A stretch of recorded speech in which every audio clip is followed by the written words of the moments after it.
Every day, evidence from crime scenes in western South Dakota is preserved and processed in Rapid City. After collection, officers check evidence into a secure locker. When they do that process, it has to be done in a very specific manner. Things have to be packaged in a specific way to help protect the evidence. It has to be labeled correctly, it has to be sealed correctly. The other important thing they will do is they enter the evidence into a data system.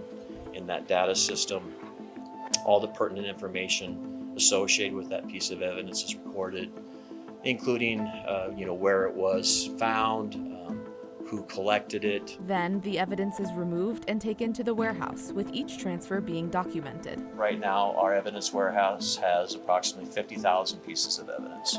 So there's a lot of material, a lot of items to keep track of, to keep safe and keep secure. Eventually, an official may ask for testing to be done on a piece of evidence. That's what the second floor is for. In the forensic media room, analysis ranges from very basic, just making copies, forensically exact, acceptable copies of that digital media, to things like clearing up audio and to creating timeline videos where you're splicing together video from multiple storefronts to put together a timeline for potential crime. Items may need to be checked for fingerprints. We specialize in the analysis or the finding and identifying fingerprints, but we also have the ability to find and set and to package and save what we call trace evidence, which might be hairs and fibers and maybe identifying what we think is some type of biological fluid such as blood. More advanced instruments assist in identifying the presence of alcohol or drugs. In the blood alcohol testing lab, a gas chromatography system examines the air above the blood in the vial. That system has the ability to take a mixture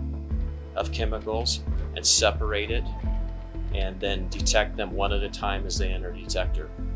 And in the case of ethanol, we can measure the concentration. Or in the controlled substance testing lab, the chromatography part will take a mixture and separate it into its individual components. But now these components then enter a chamber in the mass spectrometer, and they get hit with a beam of electrons that then cause that molecule to break apart. And to keep it simple, the molecule will break apart the same way every time and essentially form pieces of a puzzle that can be put back together to give you the molecule. And we can measure and determine what those pieces are and compare those pieces to a known database. The Rapid City Police Department Forensics Lab is accredited by ANAB, which means that field experts regularly review their work and ensure that best practices are being followed.